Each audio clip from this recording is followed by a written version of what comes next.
Today we are going to cover our lecture number 8 for the course of Fundamentals of Programming. Okay, let's have a look what we started in the last lecture. हम लोग ने जो पिछले lecture में cover किया था हम उससे कंटिन्यू करते हैं because आज का लेक्चर completely interrelated है with our last lecture. In the previous lecture we covered two types of loops, that is iterative loop and conditional loops. Loop क्या स्टेटमेंट होती है? Loop is a control statement which help us to repeat some statements. हमारे पास कोई instructions हैं और अगर हम उन्हें मल्टीपल टाइम रिपीट करना चाहते हैं तो उसके लिए हम लूप यूज़ करते हैं. लूप में हमारे पास दो तरह की टाइप्स होती हैं, iterative loop and conditional loop. Iterative loop में हमारे पास कवर होता है दैट इज़ फॉर लूप, और कंडीशनल लूप में हमारे पास दो लूप होते हैं, while loop and do while loop. Iterative loop आपके पास तब यूज़ किया जाता है, इट इज़ नॉट कंपल्सरी और मैंडेटरी, बट यूजली जो ये पर्पज़ है, जिस पर्पज़ पे इस तरीके से ये लूप्स क्रिएट किए गए हैं, वो यही पर्पज़ है कि आपके पास आइटरेटिव लूप तब यूज़ किया जाता है when you as programmer exactly know how much number of iteration you want to repeat. Means आप एक इंस्ट्रक्शंस कितनी बार रिपीट करना चाहते हैं. I can relate it with the same example. अगर आपने एक टेबल प्रिंट करना है, जैसे 2 का टेबल प्रिंट करना है, 5 का टेबल प्रिंट करना है, किसी भी नंबर का टेबल प्रिंट करना है अपने स्क्रीन पे, तो आपको पता है कि एक टेबल के अंदर 10 लाइन्स हम यूजुअली प्रिंट करते हैं. तो आपके पास आपको एग्जैक्टली पहले से ये चीज़ पता है कि आपने अपने पास वो जो लाइन है, जो टेबल की एक लाइन होती है जो सेम है, वो रिपीट करनी है फॉर द 10 टाइम्स. तो आप उसके लिए आइटरेटिव लूप यूज़ कर सकते हैं, फॉर लूप यूज़ कर सकते हैं, और उसकी हेल्प से आप अपना टेबल प्रिंट करवा सकते हैं. लेकिन लेट सपोज़ आपने कोई एक कंडीशन के रिस्पेक्टिव किसी आइटरेशंस को अगेन एंड अगेन रिपीट करना है, तो उसके लिए आप कंडीशनल लूप यूज़ कर सकते हैं. सेम एग्जांपल टेबल वाली एग्जांपल हो सकती है कि आपने कहा है कि टेबल प्रिंट करते जाना है जब तक यूज़र एंटर प्रेस कर रहा है. अगर वो एंटर प्रेस कर रहा है तो उसे फर्स्ट लाइन शो हो, फिर एंटर प्रेस करे उसे सेकंड लाइन शो हो, फिर एंटर प्रेस करे उसे थर्ड लाइन शो हो, एंड सो ऑन, अनलेस कि वो फुल स्टॉप नहीं प्रेस कर देता. जब वो फुल स्टॉप प्रेस करेगा तो उसके ऊपर हमने उसको लेट सपोज स्टॉप करवा देना है. अब ये चीज़ एज़ प्रोग्रामर हमारे कंट्रोल में नहीं है कि ये लाइन कितनी बार एग्जीक्यूट होगी, क्योंकि ये यूज़र डिपेंडेंट हो गई है कि ये यूज़र की चॉइस है कि वो कितनी बार उसको प्रिंट करना चाह रहा है. हो सकता है वो फर्स्ट लाइन के बाद स्टॉप कर दे, हो सकता है वो 5th लाइन के बाद स्टॉप कर दे, और हो सकता है वो 100 लाइन्स तक भी स्टॉप ना करे.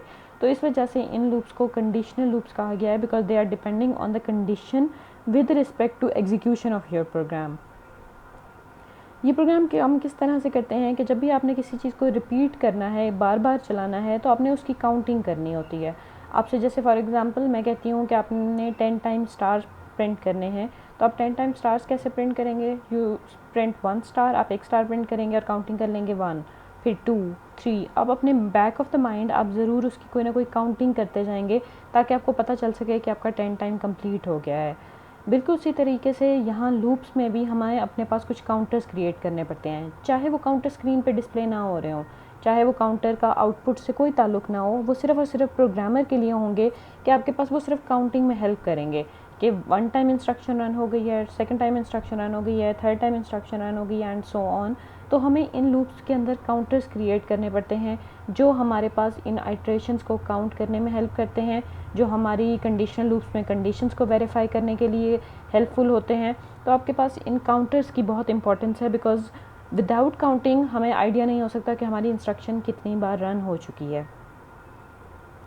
There is a small difference between while loop and do while loop. While loop में हमेशा पहले कंडीशन चेक होती है, इफ़ कंडीशन सेटिस्फाइज तो वो इंस्ट्रक्शन को रन करेगा और उसको फिर रिपीट करेगा as long as the condition is true. जब तक कंडीशन ट्रू है वो बार बार रिपीट करता रहेगा, लेकिन वो फर्स्ट टाइम भी कंडीशन डिपेंडेंट होगी कि फर्स्ट टाइम भी कंडीशन चेक करेगा और फिर वो उसे प्रिंट करना या फिर उस पर एग्जीक्यूट करना स्टार्ट करेगा.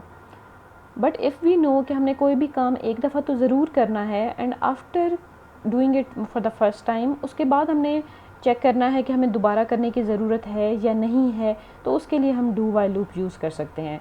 डू वाइल और वाइल में सिर्फ यही डिफरेंस है कि डू के अंदर जो भी इंस्ट्रक्शंस लिखी हुई होंगी वो सारी इंस्ट्रक्शंस एक दफ़ा तो ज़रूर रन होंगी.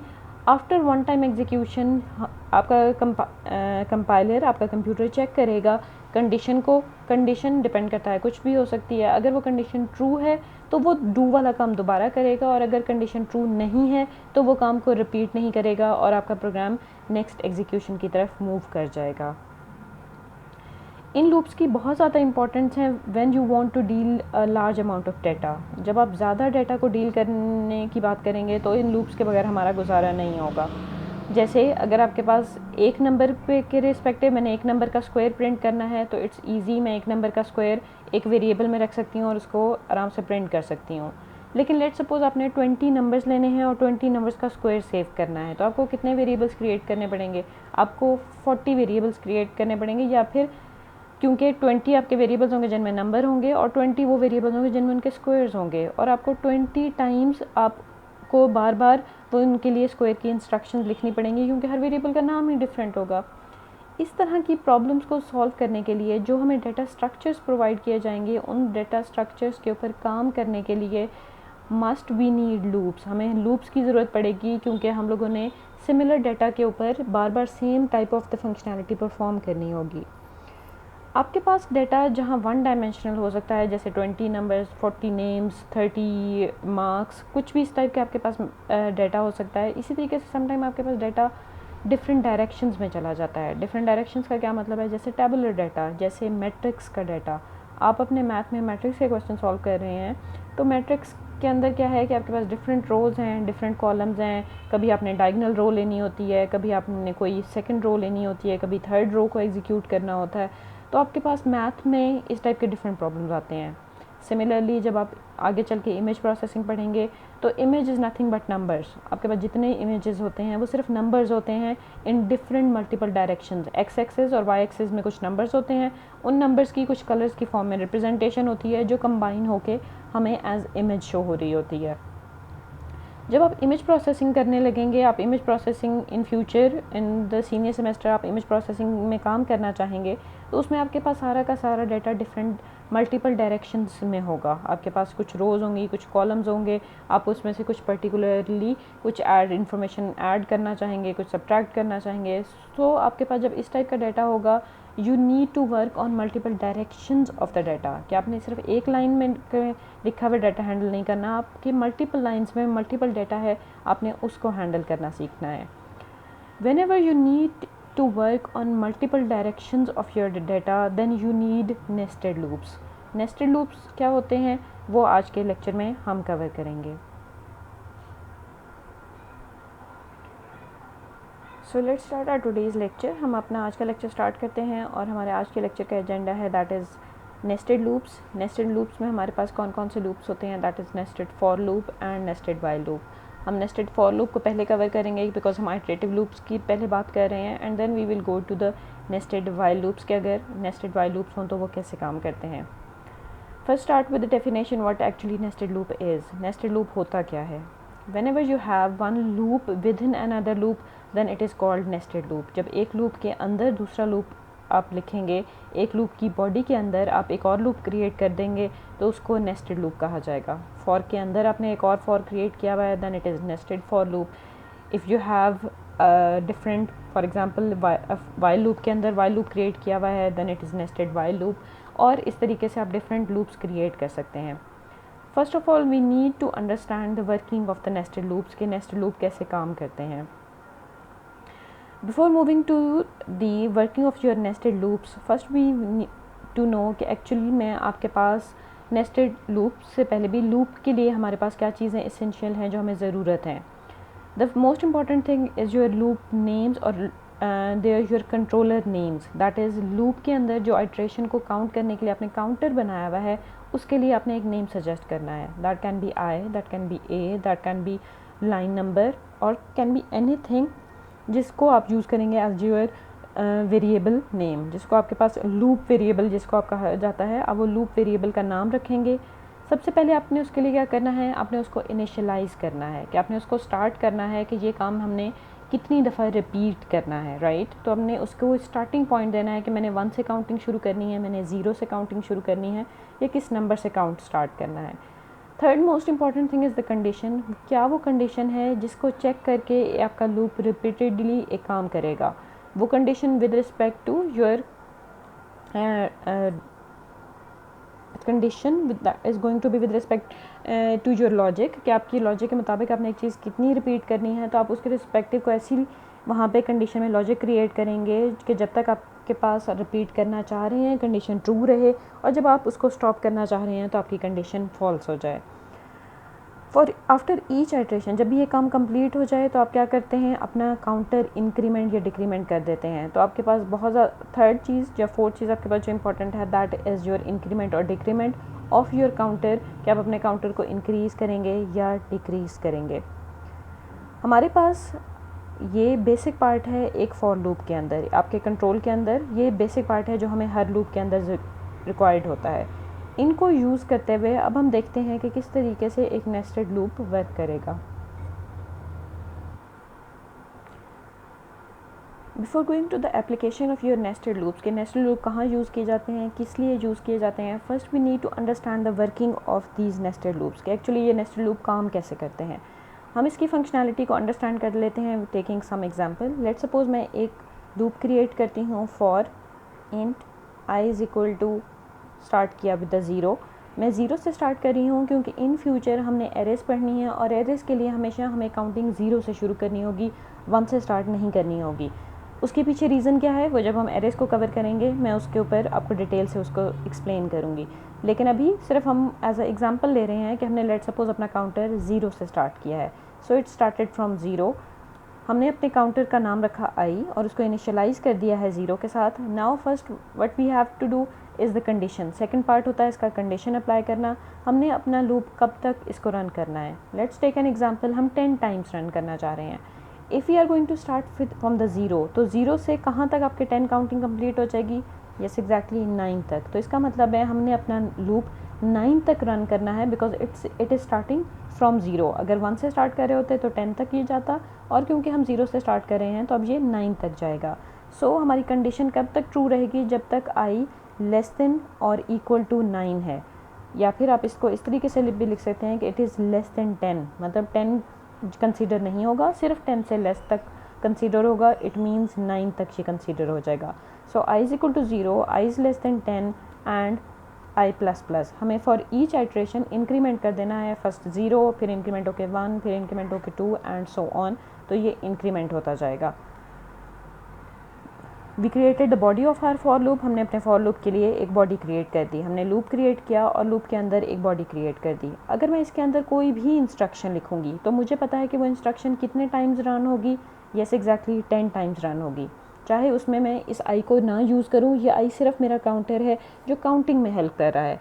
अंदर कोई भी इंस्ट्रक्शन हो सकती है, जैसे लेट सपोज मैंने एक वेरिएबल बनाया int s is equal to 1, मैंने उसको 1 से इनिशियलाइज़ कर दिया, और इस लूप के अंदर मैंने क्या किया, उसको s प्लस प्लस करती गई कि फॉर ईच आइट्रेशन वो s को इंक्रीमेंट करता जाए। और जब ये लूप ख़त्म हो जाए तो ख़त्म होने के बाद अगर मैं इसको डिस्प्ले करवाऊँगी तो मेरे पास s का अंदर क्या डिस्प्ले होगा, हमारे पास s की वैल्यू क्या हो चुकी होगी, हमारे पास s की वैल्यू 10 टाइम्स इंक्रीमेंट हो चुकी होगी। s की वैल्यू 1 थी, ये लूप 10 टाइम्स चला है। 10 टाइम्स चलने का क्या मतलब है कि ये बॉडी की एग्जीक्यूशन 10 टाइम्स एग्जीक्यूट हुआ है। ये लाइन, ये इंस्ट्रक्शन 10 टाइम एग्जीक्यूट हुई है। तो ये 10 टाइम एग्जीक्यूट होगी तो s की वैल्यू क्या हो जाएगी, ऑब्वियसली 1 से स्टार्ट हुई है तो it is going to be 11, तो s हमारे पास 11 डिस्प्ले हो जाएगा। So now come to the point, ये तो सिंपल हमारे फॉर लूप की फंक्शनैलिटी है। लेट सपोज हम इस इंस्ट्रक्शन की जगह पे एक अगला दोबारा से लूप लिख देते हैं फॉर कोई भी एक और नया लूप, एक नया काउंटर स्टार्ट कर देते हैं। काउंटर हमारे पास कोई भी उसका नाम हो सकता है, लेट सपोज j। इस काउंटर को हम स्टार्ट कर देते हैं अगेन 0 से। काउंटर आपके पास कब तक चलेगा, इसको भी मैं कहती देती हूँ, ये काउंटर लेट सपोज 5 तक चलेगा। मैक्सिमम ये 5 तक हो सकता है, 5 से ज़्यादा बड़ा नहीं हो सकता। सो 0 टू लेस देन मैंने 5 लिखा हुआ है, तो इस मीन 0 to 4 टोटल 5 टाइम्स हो गया आपके पास, एंड j प्लस प्लस। इस लूप की बॉडी क्रिएट कर देते हैं। ये आपके पास अब एक नेस्टेड लूप हो गया है कि लूप के अंदर हमने एक लूप क्रिएट कर दिया है, और उसके रिस्पेक्टिव मैं इसको रिप्लेस कर देती हूँ ताकि आप इसके साथ कंफ्यूज ना करें इसको। आपके पास एक लूप है दैट इज़ आउटर लूप, एक आपके पास है इनर लूप। ये आपके पास कहाँ तक चल रहा है, दैट इज़ 5 टाइम्स। अब आपने इसके अंदर कोई भी अगर इंस्ट्रक्शन लिखी है, लेट सपोज मैंने इसके अंदर इंस्ट्रक्शन लिखी है सी आउट हेलो, एंड एंडल कर देते हैं नेक्स्ट लाइन के लिए। ओके, सो हमारे पास ये हेलो स्क्रीन पर कितनी बार डिस्प्ले होगा। जितनी बार डिस्प्ले होगा इसका मतलब है ये सी आउट की लाइन उतनी दफ़ा एग्जीक्यूट हुई है। तो हमने एक्चुअल में यही चेक करना है कि आपके इन लूप्स की वजह से इन लाइंस की जो विद इन लूप्स होती हैं वो कितने टाइम्स एग्जीक्यूट हो करती हैं। आपके पास नेस्टेड लूप इस तरह से काम करते हैं कि for each iteration of your outer loop, जो भी बाहर वाला लूप है, जो आपके पास बिगर लूप है, मेन लूप है आपके पास, इस आउटर लूप की ईच आइट्रेशन के लिए, हर एक आइट्रेशन के लिए अंदर वाले लूप की ऑल आइट्रेशंस चलेंगी। मींस आई की वैल्यू जब ज़ीरो है तो फॉर आई ज़ीरो ये इनर लूप 5 टाइम्स चलेगा। तो आई की वैल्यू जब ज़ीरो थी, मैं यहाँ अगर इसे नीचे मेंशन करूँ, जब आई की वैल्यू ज़ीरो थी तो मेरे पास कितने टाइम्स हेलो प्रिंट होगा, 5 टाइम्स, राइट। उसके बाद जब ये लूप वापस जाएगा तो आई की वैल्यू क्या हो जाएगी, 1। 1 के लिए फिर कितनी बार ये अंदर वाला लूप चलेगा, again 5 times. So for each iteration of outer loop inner loop completely execute होता है। ये आपने हमेशा याद रखना है कि for each iteration of outer loop inner loop की ऑल आइट्रेशन एग्जीक्यूट होंगी। तो टोटल आपके पास कितना हो जाएगा, दैट इज़ 5 + 5 + 5 + 5 10 टाइम्स। तो आपके पास टोटल ये हेलो स्क्रीन पे कितने बार लिखा हुआ आएगा, एग्जैक्टली 50 टाइम्स आपके पास ये हेलो स्क्रीन पे प्रिंट हो जाएगा। आपके पास इजी कैलकुलेशन करने के लिए क्या मेथड हो सकता है कि आउटर लूप कितनी दफ़ा चल रहा है, आउटर लूप हमारे पास एग्जीक्यूट हो रहा है 10 टाइम्स, इनर लूप आपके पास कितनी दफ़ा एग्जीक्यूट हो रहा है, that is 5 times. For 10 times 5 times अकर होना मीन्स 10 × 5। तो आपके पास ये जो इंस्ट्रक्शन है ये आपके पास कितनी बार रन होगी, दैट इज़ 10 × 5 मीन्स 50 टाइम्स ये आपकी इनर एग्जीक्यूट लाइन जो है वो एग्जीक्यूट करेगी। Now you can compare it with the very basic programme कि जब हमने प्रोग्रामिंग शुरू की थी तो हमें एक सी आउट इंस्ट्रक्शन लिखना काफ़ी मुश्किल काम लग रहा था। अगर आपको 50 टाइम्स ये सी आउट इंस्ट्रक्शन लिखनी पड़ जाए तो आपके लिए कितना डिफ़िकल्ट टास्क हो जाएगा। हम उस टास्क को हमने आसान कर दिया है। कैसे आसान कर दिया है कि हमने कुछ लूप्स को यूज़ कर दिया है जो हमारी सेम इंस्ट्रक्शन को बार बार रिपीट करते रहेंगे और हमारे पास हमारा एक एग्जीक्यूशन, और हम सिर्फ उनकी क्या कर लेंगे, काउंटिंग कर लेंगे, तो हमारी एग्जीक्यूशन आसान हो जाएगी। Before moving forward to the application of your nested loops, first I want to explain the exactly control shifting in the nested loop कि आपका कंट्रोल कहाँ से कहाँ मूव करता है जब आपके लूप्स एग्जीक्यूट करते हैं। जब भी आपका प्रोग्राम स्टार्ट करेगा तो कंट्रोलर आपका प्रोग्राम सबसे पहले क्या करेगा, आई को इनिशियलाइज़ करेगा, आई की वैल्यू को 0 कर देगा, फिर आई की कंडीशन चेक करेगा। आई की कंडीशन चेक करने के बाद जैसे हमें पता है कि फॉर लूप में ये आगे शिफ्ट नहीं करता, कहाँ शिफ्ट कर जाता है, इनर बॉडी में शिफ्ट कर देता है। तो आई की वैल्यू 0, कंडीशन इज़ ट्रू, वो अंदर आ गया। अंदर आया तो उसके बाद फिर एक और लूप था जिसकी वजह से उसने क्या किया, j is equal to 0, condition is true, कहाँ चला गया, अंदर आ गया। अंदर आके उसने क्या किया, हेलो प्रिंट किया। हेलो प्रिंट करने के बाद अब ये कहाँ मूव करेगा, अपने ही लूप में मूव करेगा। जब तक इसके अपने लूप की कंडीशन फॉल्स नहीं हो जाती वो इस लूप से बाहर नहीं निकल सकता। तो आपके पास दोबारा जे प्लस प्लस हुआ, जे की वैल्यू 1 हुई, 1 के लिए कंडीशन चेक की, कंडीशन ट्रू है, फिर अंदर आ गया। फिर जे को प्लस प्लस किया, जे की वैल्यू 2 हुई, कंडीशन ट्रू हुई, फिर इसने एग्जीक्यूट किया। सो ये इस लूप में तब तक एग्जीक्यूशन करता रहेगा जब तक ये कंडीशन ट्रू है। जैसे ही ये कंडीशन फॉल्स होगी तो ये कहाँ पे मूव करेगा, इस जगह पे मूव करेगा, मींस इन ब्रैकेट्स के बाद मूव करेगा। इन ब्रैकेट्स के बाद इसे क्या मिल रहा है, कुछ भी कोई इंस्ट्रक्शन नहीं मिल रही, इसे डायरेक्टली क्या मिल रहा है कि यहाँ पे लूप एंड हो रहा है। तो इसने एंड तो नहीं करना जब तक आउटर लूप की कंडीशन फॉल्स नहीं होती। तो ये यहाँ से मूव कर जाएगा आउटर लूप के इंक्रीमेंट पे। अब ये आई की वैल्यू को 1 करेगा, इसके लिए कंडीशन चेक करेगा, कंडीशन अगर ट्रू होगी तो फिर से अंदर शिफ्ट करेगा और अंदर वाला सारा काम रिपीट करेगा। फिर उसके बाद दोबारा आई पे आएगा, फिर दोबारा आई को चेक करेगा, फिर अंदर वाला सारा काम रिपीट करेगा। So for each iteration of outer loop inner loop की सारी आइट्रेशंस को वो रन करेगा और इस तरीके से आपकी एग्जीक्यूशन चलती रहेगी। Now let's talk about the application of our nested loops कि हमें नेस्टेड लूप कहाँ यूज़ करना है, उसकी एप्लीकेशन क्या है, उसका यूजेज कहाँ है, कि कहाँ हमें उसे उसका फ़ायदा होगा यूज़ करने का। क्योंकि अगर हमने फॉर एग्ज़ाम्पल हम ये प्रीवियस एग्ज़ाम्पल जैसे हम देख रहे थे लूप्स की, अगर हमने 50 टाइम्स ही रन करना है तो हम फर्स्ट एक ही लूप लगा के उसे 50 टाइम्स रन कर लें। हमें क्या ज़रूरत है नेस्टेड लूप क्रिएट करने की। एक्चुअल में आपके पास नेस्टेड लूप हेल्पफुल होते हैं when you have the data in multiple directions. Means आपके पास ऐसा डाटा है जो डिफरेंट रोज़ के ऊपर काम कर रहा है एंड डिफरेंट कॉलम्स के ऊपर काम कर रहा है। जैसे आपके पास टेबुलर डाटा, और या जैसे हमने पहले कहा कि मैट्रिक्स का डाटा। तो इस तरह के डाटा को हैंडल करने के लिए आपके पास नेस्टेड लूप की अंडरस्टैंडिंग आपको बहुत ज़्यादा हेल्प करती है इसको हैंडल करने में। अगर आप इसको सिंगल लूप से हैंडल करने की कोशिश करेंगे तो आपकी लॉजिक बहुत ज़्यादा कम्प्लेक्स हो जाएंगी और आप उसको अच्छे तरीके से हैंडल नहीं कर पाएंगे।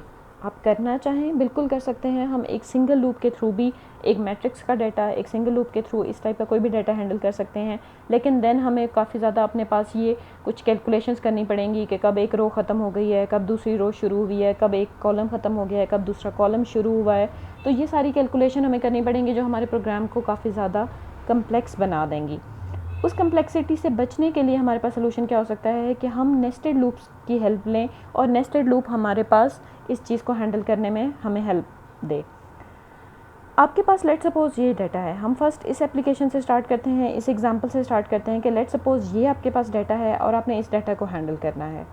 Starting with the printing of this data, कि आपने इस तरह का कोई डाटा प्रिंट करना है। आपके किसी एक वेरिएबल के अंदर ए सेव हुआ है या फिर ए आप एज अ कैरेक्टर कांस्टेंट ले सकते हैं। आपने ए प्रिंट करना है, लेकिन प्रिंटिंग का स्टाइल ये होना चाहिए। कैसे प्रिंट करना है कि आपने 5 रोज़ में प्रिंट करना है कि 5 लाइंस में प्रिंट करना है, और हर लाइन के अंदर आपने कितनी दफ़ा प्रिंट करना है, 5 टाइम्स प्रिंट करना है। आपके पास जो आपकी स्क्रीन्स होती हैं वो हमेशा हॉरिजॉन्टली वर्क करती हैं। मींस आपके पास जिस तरीके से हमारी इंग्लिश राइटिंग का स्टाइल होता है, हम लेफ़्ट टू राइट मूव करते हैं। मैं यहाँ पे कोई सेंटेंस लिखूँ, जैसे अगर मैं लिखूँ hello, HELLO, my name is सैरिश and so on. तो जब आप इसे आगे मूव करते जा रहे हैं तो आप इसमें ये नोट करेंगे कि आपका कर्सर राइट साइड पे मूव कर रहा है, आपका कर्सर डाउन साइड पे मूव नहीं कर रहा। And once you are down, जब आप एक बार नीचे आ गए हैं, आपके पास in these for example the editors, या फिर आप नोट पैड या वर्ड पैड यूज़ कर रहे हैं तो हम माउस ऊपर क्लिक करके हम ऊपर कुछ भी चेंजेस कर लेते हैं। लेकिन प्रोग्रामिंग में आपके पास एक बार अगर आप आउटपुट स्क्रीन में नीचे वाली लाइन पर आ गए हैं तो आपके पास कोई ऐसा मेथड नहीं है कि आप ऊपर वाली लाइन में जाके अब कोई चेंजेस कर सकें। इसका मतलब है कि हमें जो भी लॉजिक क्रिएट करनी है वो सारी की सारी विद रिस्पेक्ट टू रो करनी है। मींस हम सेकंड रो का काम सिर्फ तब स्टार्ट कर सकते हैं जब हमारी फर्स्ट रो का काम कंप्लीट हो चुका हो। तो आपने जब भी इसके लिए लॉजिक डेवलप करनी है for these type of data and these type of patterns, तो आपने इस तरह से सोचना है कि आप सेकंड लाइन पे सिर्फ तब मूव कर सकते हैं जब फर्स्ट लाइन कम्प्लीटली आप ड्रॉ कर चुके हों। आप थर्ड लाइन पे तब मूव कर सकते हैं जब सेकंड लाइन कम्प्लीटली ड्रॉ कर चुके हों।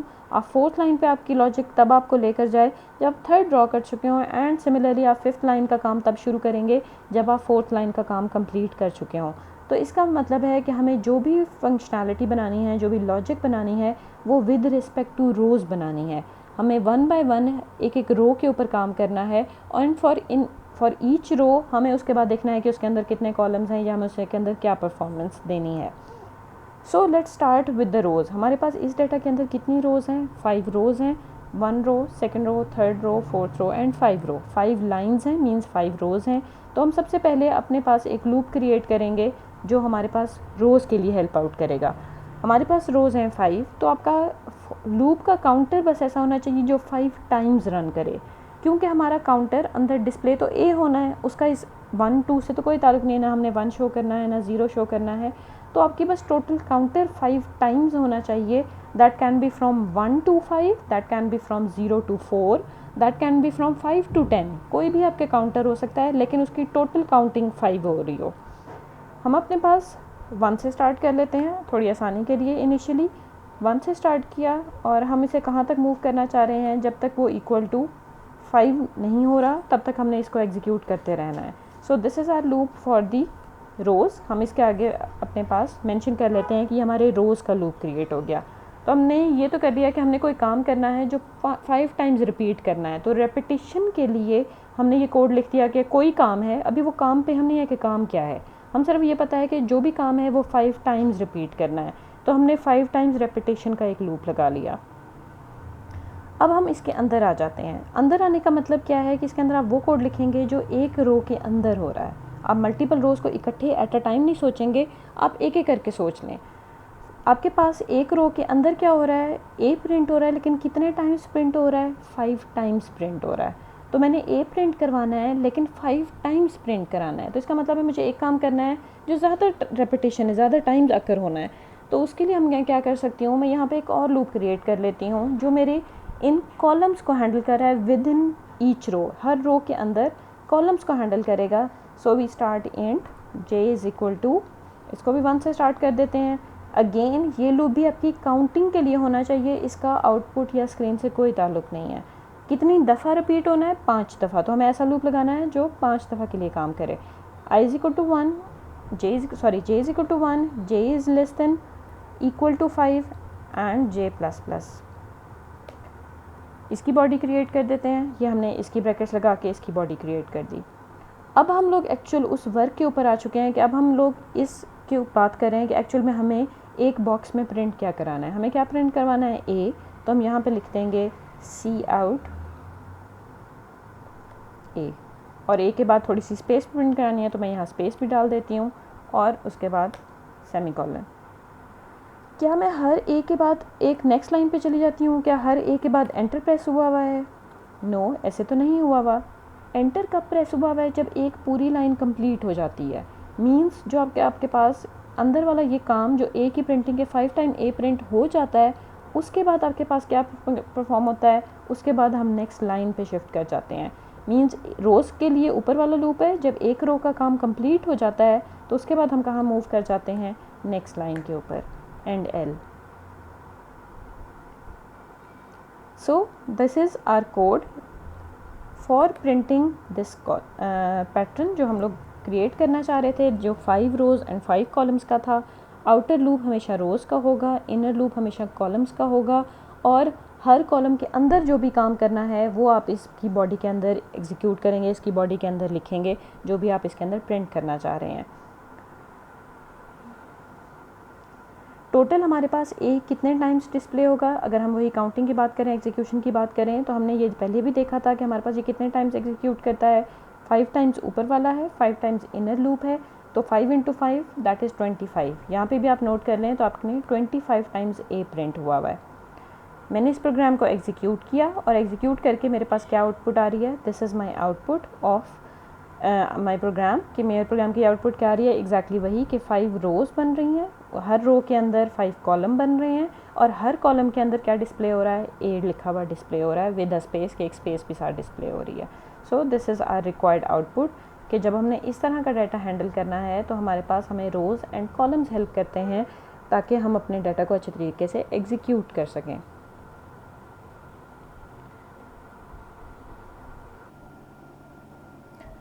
Okay, now let's take another example. हम एक और एग्जांपल देख लेते हैं कि लेट्स सपोज आपके पास ये पैटर्न है और इस पैटर्न को आपने फॉर लूप्स के थ्रू एक्सेस करना है। Before going to this example, I just want to clear it. Our purpose is not exactly printing these type of shapes using our programming techniques. Actually हम लोग अपने different type of data को handle करने के लिए अपने loops की working को understand करना चाह रहे होते हैं, जिसके help के लिए हमें ये examples हमें help out करती हैं। जैसे अगर आपके पास कोई मैट्रिक्स है और मैट्रिक्स का आपने लोअर डायगोनल लेना है, तो लोअर डायगोनल का डाटा कुछ इस शेप का होगा, तो इसको आप कैसे हैंडल करेंगे, या लोअर शेप के डाटा को किस तरीके से प्रिंट करवाएंगे, तो उसके लिए ये हमें किस तरह से हमारे लूप्स वर्क करेंगे, हेल्प आउट करेंगे। हम इस रीज़न पे इस तरह की एग्जांपल्स को अपने कोर्स का पार्ट बनाते हैं। नाउ लेट्स सी कि हमारे पास ये एग्जांपल कैसे कोड की जा सकती है। Before going to actual code, मैं आपसे पूछना चाहती हूँ कि आप लोगों के रिस्पेक्टिव ये एग्जांपल कैसे है सॉर्ट आउट की जाएगी, कैसे इम्प्लीमेंट की जाएगी।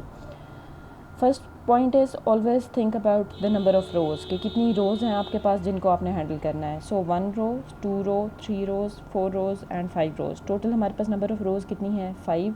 इसका मतलब है हमें सबसे पहला एक रोज़ का लूप लगाना पड़ेगा जो 5, जिसमें रोज़ इंक्लूडेड होंगी। सेकेंड हमारे पास क्या चीज़ है, हर रो के अंदर कितने कॉलम्स हैं।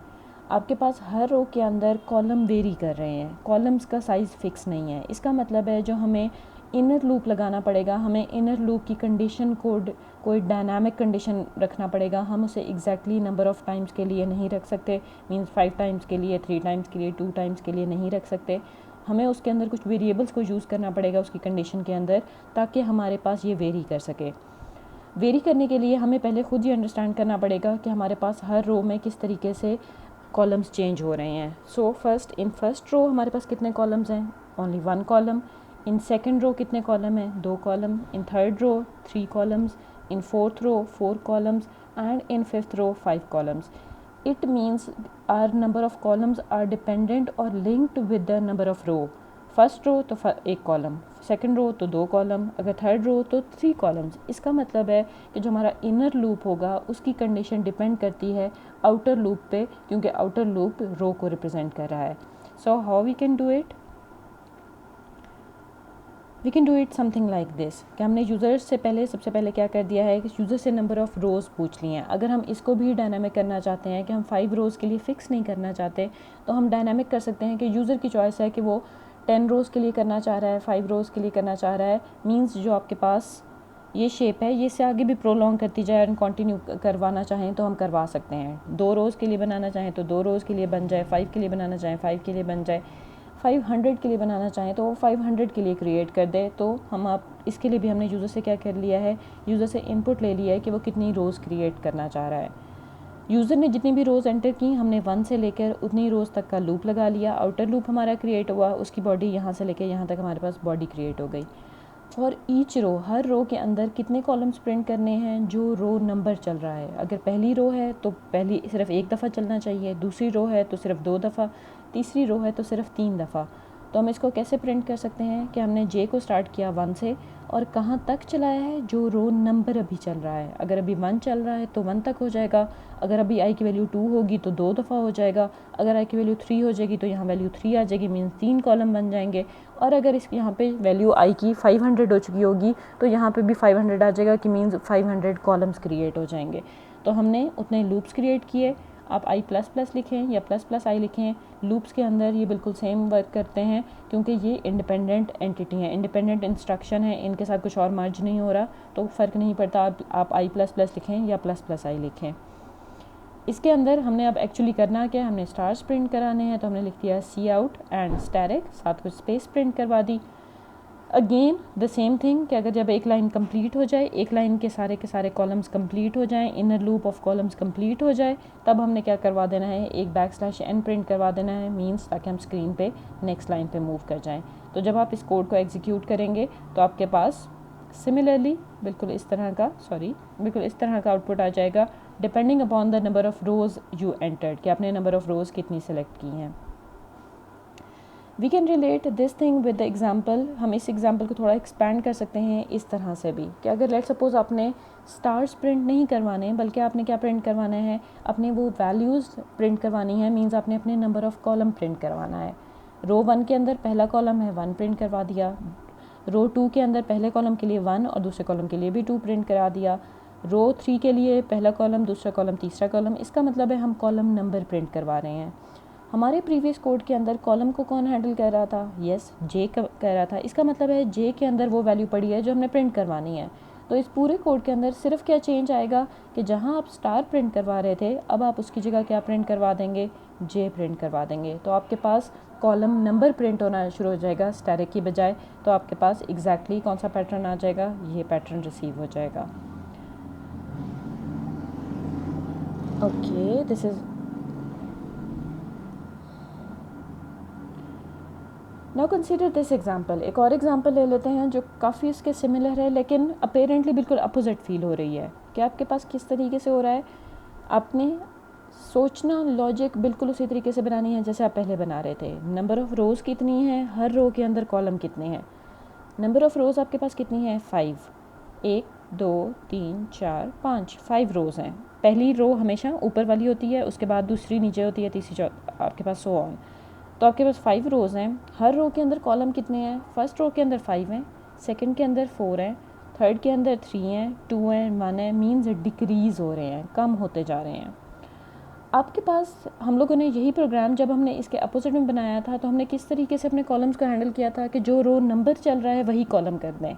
ऐसे ही है, हम बिल्कुल वही लॉजिक इसके लिए भी अप्लाई कर सकते हैं, सिर्फ इस तरीके से कि हम अपने रो नंबर को अगर काउंटिंग अपोजिट कर दें. Row number 5, row number 4, row number 3, row number 2, row number 1.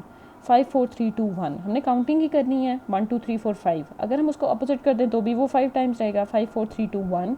तो हम अगर अपना लूप 5 से लेके 1 तक चला दें और उसके अंदर उसी तरीके से जो रो नंबर चल रहा है उस रो नंबर जितने ही कॉलम्स प्रिंट करवा दें तो हमारे पास ये पर्टिकुलर शेप एग्जीक्यूट हो जाएगी।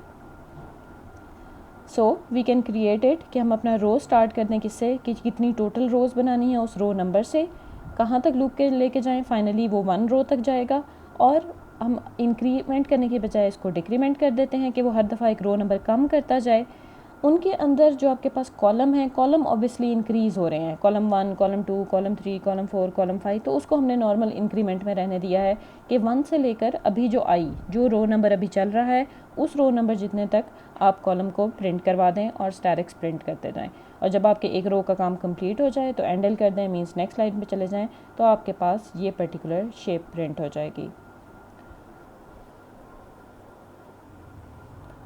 ओके अभी हमने ये एग्जांपल देख ली कि हमने अगर इस तरह का कोई पैटर्न प्रिंट कराना है, दैट इज़ 1 2 3 4 5 1 2 3 4 1 2 3 1 2 एंड 1, तो हम किस तरीके से करवाएंगे कि हमारे पास जितनी रोज़ हैं, पहले हमने रोज़ का लूप लगा दिया।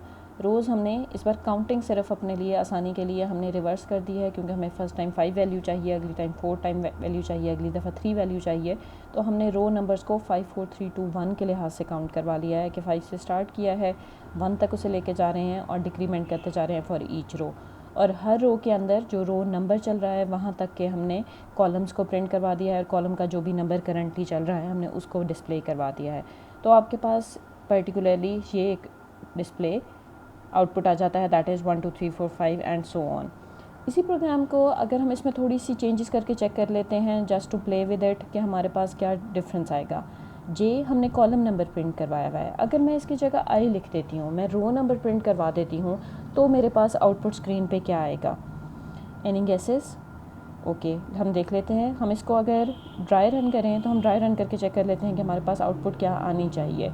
आई की वैल्यू है 5, ठीक है, 5 1 से बड़ा है, कंडीशन ट्रू है, ये अंदर आ गया। जे की वैल्यू 1 है, 1 जो है वो 5 से छोटा है, कंडीशन ट्रू है, अंदर आ गया। प्रिंट क्या करवाया? आई को। आई की वैल्यू क्या थी?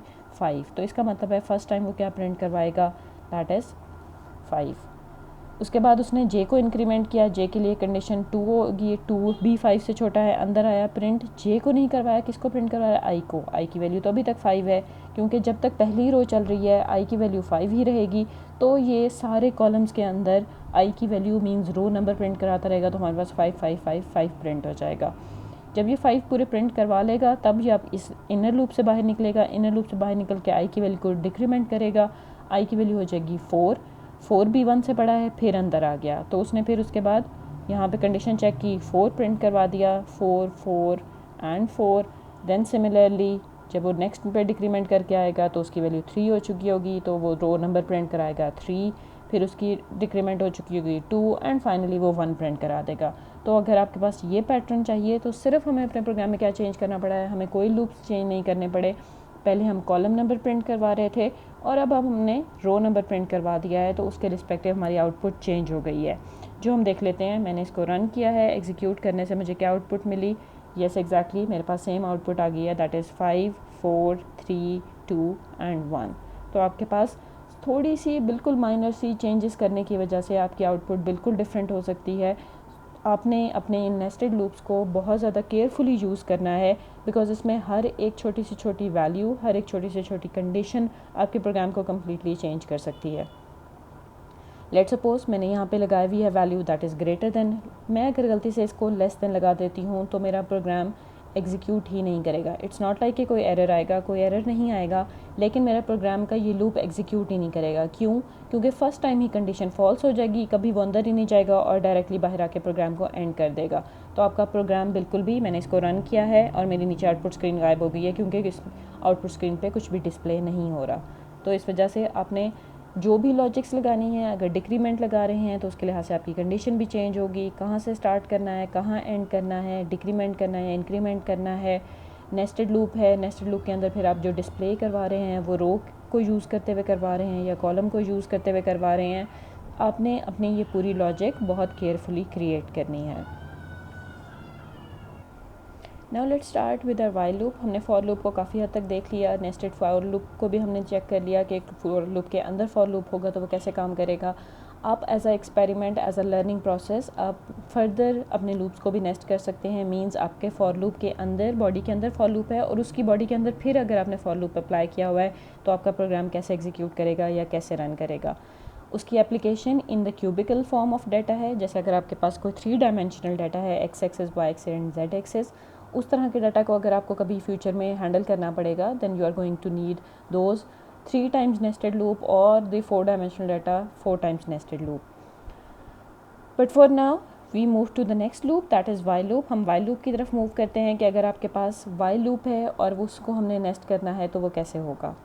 while loop की फंक्शनैलिटी कैसे होती है। while loop आपके पास ऑब्वियसली सबसे पहले कंडीशन चेक करता है। अगर कंडीशन ट्रू है तो वो आपकी स्टेटमेंट्स को एग्जीक्यूट करेगा और दोबारा कंडीशन को चेक करेगा। कंडीशन फिर ट्रू होगी, दोबारा स्टेटमेंट्स को रन करेगा एंड देन कंडीशन को, तो आपका लूप इस सर्कल में मूव करता है। जब कंडीशन फॉल्स हो जाती है तो वो फिर आगे नेक्स्ट इंस्ट्रक्शंस की तरफ मूव कर जाता है।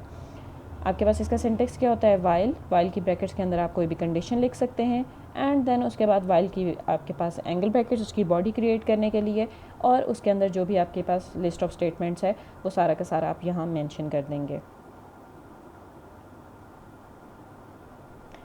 लेट्स सपोज आपने ये प्रोग्राम क्रिएट करना है, दैट इज़ 1 2, फर्स्ट लाइन में 1, सेकंड लाइन में 1 से लेके 2 तक, थर्ड लाइन में 1 2 3, फोर्थ लाइन में 1 2 3 4 एंड सो ऑन। आप इसको क्रिएट करना चाह रहे हैं। Maybe it's not so visible to you, इसको मैं बड़ा कर देती हूँ ताकि ज़्यादा आपको क्लियरली विजिबल हो सके। ओके, सो फर्स्ट लाइन में 1 1 2 1 2 3 4 1 2 3 4 एंड सो ऑन। ये आपने आउटपुट क्रिएट करनी है बट यूजिंग वाइल लूप। आपने वाइल लूप क्रिएट करना है और उसके रिस्पेक्टिव आपने डिस्प्ले करनी है। तो हम इसको देखते हैं कि ये कैसे डिस्प्ले होगा। Before moving to actual code, first let's create the logic. हम पहले लॉजिक क्रिएट करते हैं कि ये हम कैसे कर सकते हैं। आपने अपने लॉजिक का सिस्टम एग्जैक्टली वही रखना है जो हमने पहले फॉलो किया था कि पहले आपने रोज़ को देखना है और रोज़ का लूप हैंडल करना है। रोज़ के लूप के अंदर आके फिर आपने कॉलम के बारे में सोचना है और कॉलम के लूप्स को हैंडल करना है। कितनी रोज़ हैं आपके पास, 1 2 3 4 5 6 7 8, you have total 8 number of rows. तो पहले आपने एक ऐसा वाइल का लूप लिखना है जो आपके पास 8 रोज़ को हैंडल कर रहा होगा। फाइन, जब हम वो लूप लिख लेंगे उसके बाद हमने कॉलम की बात करनी है। इन ईच रो कितने कॉलम हैं आपके पास, जो रो नंबर चल रहा है उतने ही आपके पास कॉलम्स हैं। तो आपकी इनर लूप की कंडीशन डिपेंड करेगी आउटर लूप के वेरिएबल के ऊपर, आउटर लूप के काउंटर के ऊपर। जिस तरीके से हम बिल्कुल फॉर लूप में कर रहे थे, बिल्कुल वही मेथड यहाँ पे भी हम अप्लाई करेंगे। So let's have a look कि हम इसको कोड में कैसे कर सकते हैं।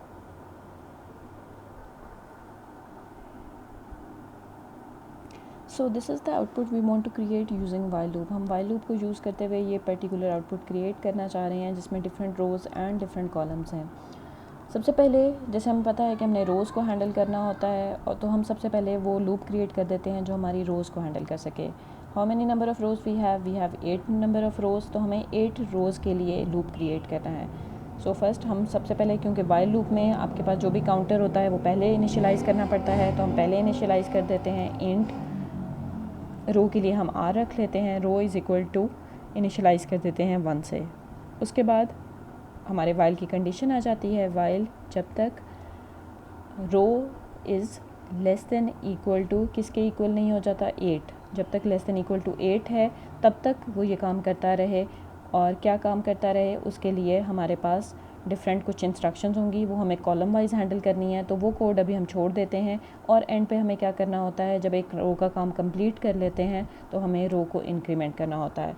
So this is our basic loop for rows को हमने इनिशियलाइज़ किया 1 से। हमने कंडीशन लगाई कि जब तक वो 8 से लेस है तब तक ये काम करते रहो। ये काम क्या है वो अभी हम बाद में डिस्कस करते हैं। जब एक बार काम कर लो तो एक बार काम करने के बाद रो को इंक्रीमेंट कर दो ताकि रो इंक्रीमेंट होता रहे, और जब वो 8 से ज़्यादा हो जाए तो हमारा लूप बाहर आ सके।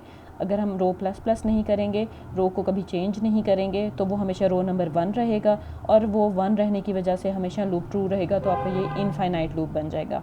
तो इनफाइनाइट लूप से उसे प्रोटेक्ट करने के लिए हमें रो को मस्ट इंक्रीमेंट करना पड़ेगा आफ्टर ईच आइट्रेशन। तो आइट्रेशन के बाद हमने उसको इंक्रीमेंट करवा दिया। Now come to the second loop, कि इस लूप के अंदर अब हमने कॉलम के लिए लूप क्रिएट करना है। हम इसके लिए कॉलम के लिए एक वेरिएबल क्रिएट कर लेते हैं, जिसके लिए इट्स मोर अप्रोप्रिएट कि आप वेरिएबल ऊपर ही क्रिएट कर लें, क्योंकि लूप्स के अंदर कॉलम वेरिएबल क्रिएट करना is not a good approach. उसे आप value initialize within the loop बेशक कर दें। यहाँ पे हम इसको इनिशियलाइज़ कर देते हैं। कॉलम कहाँ से शुरू होगा? 1 से। कब तक चलेगा? वाइल, जब तक कॉलम कितना नहीं हो जाता। अब कॉलम डिपेंड करता है रो पे, जो भी रो नंबर अभी चल रहा है करंटली, उस रो के रिस्पेक्टिव उसने कॉलम डिस्प्ले करने हैं। तो इस वजह से हम क्या करेंगे, यहाँ पे कंडीशन क्या लगाएंगे कि column is less than equal to जो रो नंबर चल रहा है, जो भी करंट रो चल रही है उसके रिस्पेक्टिव जो है तब तक चलता रहे, और तब तक क्या करता रहे, कुछ डिस्प्ले करता रहे, और डिस्प्ले करने के बाद क्या कर दे, कॉलम को इंक्रीमेंट कर दे। सो ये हमने नेस्टेड लूप एक वाइल लूप के अंदर दोबारा लूप अप्लाई कर दिया जो हमारे कॉलम्स को हैंडल कर रहा है। और अब एक्चुअल उसके ऊपर आ जाते हैं कि हमने डिस्प्ले क्या करवाना है। हमारे पास किस तरह हमने डिस्प्ले करवाना था कि हमारे पास फर्स्ट रो है तो 1, सेकंड रो है तो 1 एंड 2, मीन्स हमने कॉलम नंबर प्रिंट करवाना है। पहला कॉलम में पहला, दूसरे कॉलम में पहला और दूसरा, तीसरे में 1 2 3, तो हमें कॉलम नंबर प्रिंट कराना है। कॉलम किस में हमारे पास आ रहा है? सी में। तो हम सिंपली सी आउट, और इस सी को सी आउट करवा लेते हैं कि हमारे पास क्या डिस्प्ले होगा। सो लिटिल बिट स्पेस, ताकि हमारे पास कुछ स्पेस आती रहे।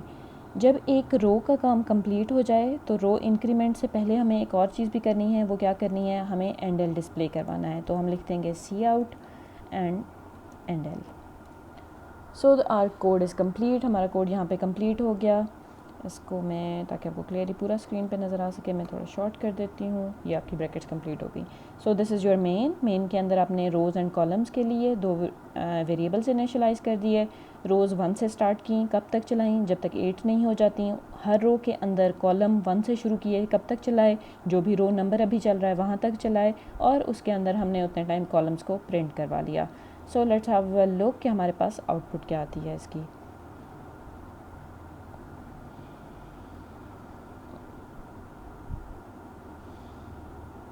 Okay, it is executing. ये हमारा एग्जीक्यूशन कंप्लीट हो गई। So this is our output. ये हमारे पास आउटपुट आ गई 1 1 2 1 2 3 4 एंड सो ऑन 1 2 3 4 5 6 7 8। तो हमारे पास एग्जैक्टली जो हम आउटपुट चाह रहे थे हमारे पास वो क्रिएट हो गई है using nested while loop. So our nested while loop works like this, कि आपके पास वाइल का लूप, आप पहले एक वाइल का लूप लिखें जो आपके रोज़ को हैंडल कर रहा है, उसके बाद फिर उसके अंदर दूसरा वाइल का लूप लिखें जो कॉलम्स को हैंडल कर रहा है, और उसके रिस्पेक्टिव आप अपने पास जो भी आप डिस्प्ले करना चाहते हैं वो डिस्प्ले करवा दें। So we completed our code here. हमने यहाँ पे कंप्लीट कर लिया है। हमारे पास ये पर्टिकुलर कोई आउटपुट थी जो हम आउटपुट डिस्प्ले करना चाह रहे थे। उसके लिए हमने वाइल लूप को यूज़ करते हुए, नेस्टेड वाइल लूप को यूज़ करते हुए हमने अपना कोड लिखा, और हमारे पास पर्टिकुलर आउटपुट डिस्प्ले हो गई। So this was all about our today's lecture. हमारे पास हमने for loops and nested for loops, while loop with the nested while loops काफ़ी डिटेल में कवर कर लिया है। As much practice as you can do, please do it. और इसकी मेन फंक्शनैलिटी एंड सारी एप्लीकेशन नेक्स्ट हमारे पास एरेज में भी कवर होती रहेगी, because main reason of studying these nested loop was to study the arrays, कि हम एरेज को हैंडल करना सीख सकें, जो हम लोग का नेक्स्ट लेक्चर से स्टार्ट होगा। So this was all about today's lecture, and we will meet in the next lecture इंशाल्लाह। Thank you.